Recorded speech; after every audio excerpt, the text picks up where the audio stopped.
My name is Captain Michael Sharky Marquez. For as long as I can remember, a passion for fishing has flowed through my veins. I run Outcast Charters in Galveston, Texas, and love taking people out on the water and making memories that will last a lifetime. We're teaming up with some of the most incredible anglers around the great state of Texas to educate and show the beauty of God's creation. Join me in my constant pursuit to find the next monster catch. What's going on, guys? Today we're hopping on my boat, doing some deep dropping action, and looking for some shrimp boats to drift behind in pursuit of the biggest, baddest shark we could find. Let's get it.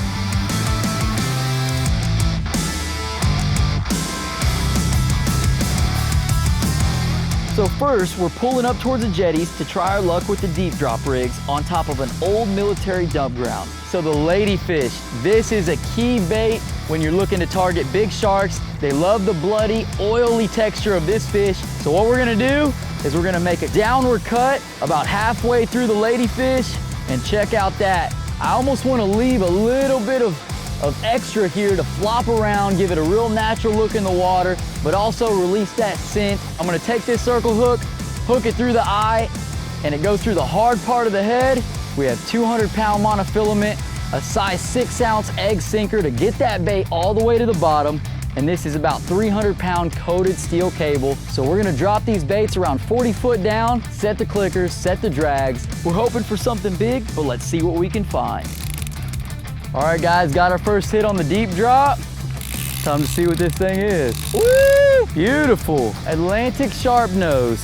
These guys got some strong little chompers, so when you're handling this shark, you want to grab behind the head here, right behind the neck. At this point, squeeze real nice and tight, and then once you get that fish in control, hand here, hand here.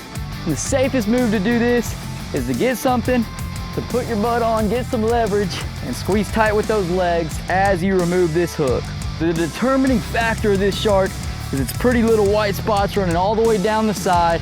Absolutely gorgeous fish. We start to see these late July, early August. Just an awesome bycatch, man. Love seeing these guys. They're a fun fight. Let's go ahead and let her go.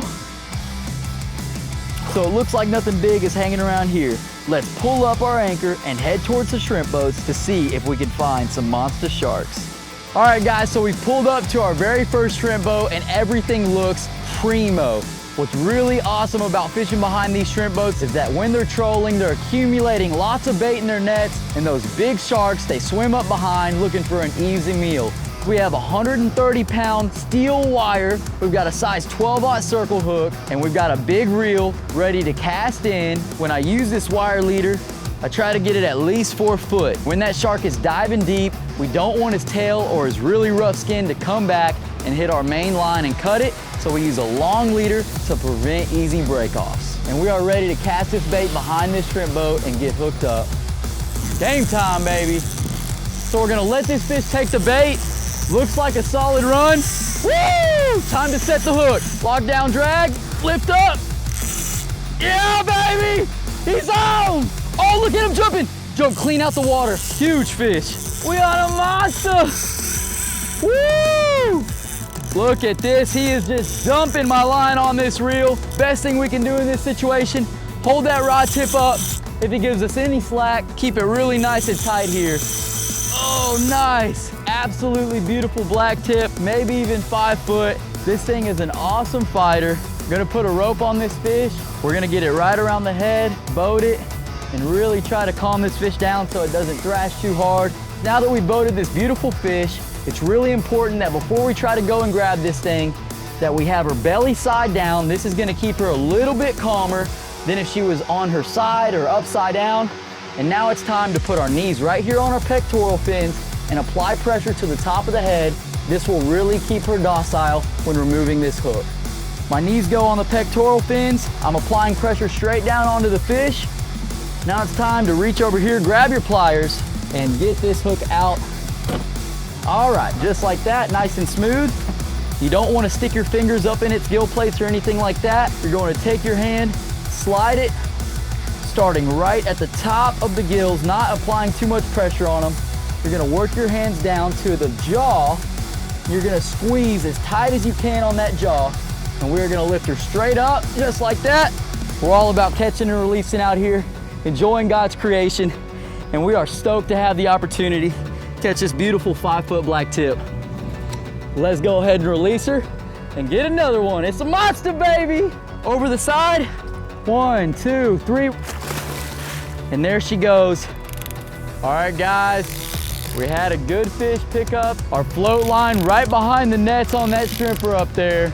And we are waiting to set the hook on this fish. We really want to make sure it eats and swallows the bait. And it's fixing to be on like Donkey Kong, baby. Lock down the drag while he's running. And right when I feel the pressure of the fish dive, I'm gonna set the hook. Yep, there he is. Oh! He's gonna jump again, he's gonna jump again. Oh, yes! Yes! Woo!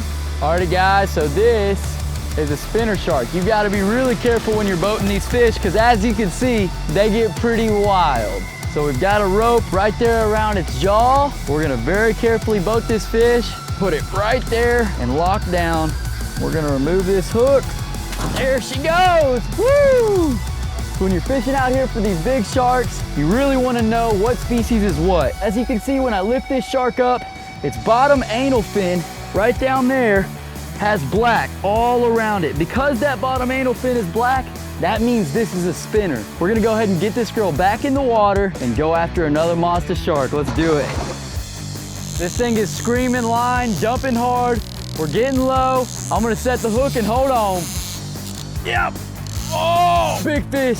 We weren't getting much action on the regular float lines. I think our baits were sinking too fast, so we used a popping cork rig and just broke off the leader of the popping cork and put the actual cork on the line. Sometimes if there's not a lot of current, you have to improvise to keep that bait in the upper water column. Woo!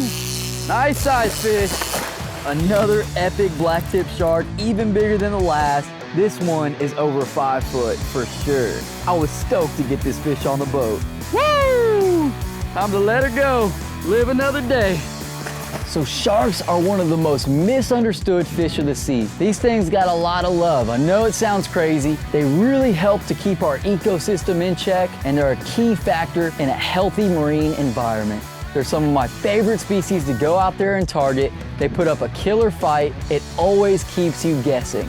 Tune in next week to the Monster Catch when we travel 150 miles offshore in pursuit of some monster pelagic fish.